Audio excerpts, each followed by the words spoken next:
जब हम प्रकाश की बात करते हैं तो उसके कई रहस्यमय पहलू होते हैं।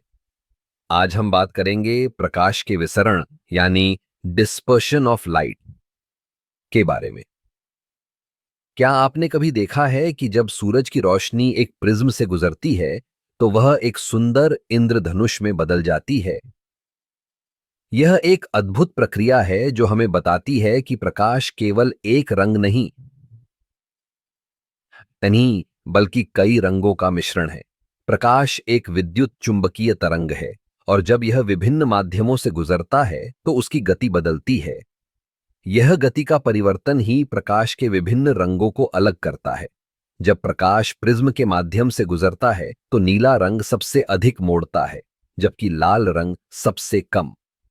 यही कारण है कि जब प्रकाश प्रिज्म से निकलता है तो हमें लाल, नारंगी, पीला, हरा, नीला, इंडिगो और वायलेट रंगों की एक श्रृंखला दिखाई देती है। इस प्रक्रिया को समझने के लिए हमें पहले यह जानना होगा कि प्रकाश की तरंगों की लंबाई अलग-अलग होती है।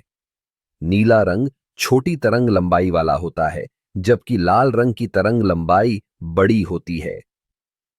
जब ये तरंगें प्रिज्म के माध्यम से गुजरती हैं, तो उनकी गति में बदलाव होता है और इसी कारण से वे अलग-अलग दिशाओं में मुड़ जाती हैं।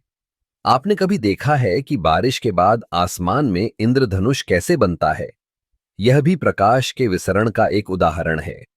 जब बारिश की बूंदें हवा में होती हैं, तो वे सूरज की रोशनी को अपने अंदर समाहित करती हैं और उसे प्रिज्म की तरह काम करते हुए अलग-अलग रंगों में विभाजित कर देती हैं।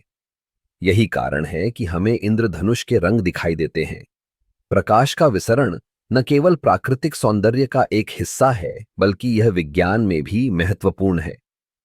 इसका उपयोग विभिन्न उपकरणों में किया जाता है, जैसे कि स्पेक्ट्रोस्कोप, जो हमें विभिन्न तत्वों और यौगिकों की पहचान करने में मदद करता है। जब हम किसी तत्व को गर्म करते हैं, तो वह प्रकाश का उत्सर्जन करता है और स्पेक्ट्रोस्कोप उस प्रकाश को अलग-अलग रंगों में विभाजित कर हमें बताता है कि वह तत्व क्या है। इस प्रकार प्रकाश का विसरण न केवल एक वैज्ञानिक प्रक्रिया है, बल्कि यह हमारे चारों ओर के प्राकृतिक सौंदर्य का भी एक अभिन्न हिस्सा है। जब भी आप इंद्रधनुष देखें, तो याद रखें कि यह केवल एक दृश्य नहीं, बल्कि विज्ञान का एक अद्भुत उदाहरण है। प्रकाश का यह खेल हमें यह सिखाता है कि हमारे चारों ओर की दुनिया कितनी जटिल और अद्भुत है।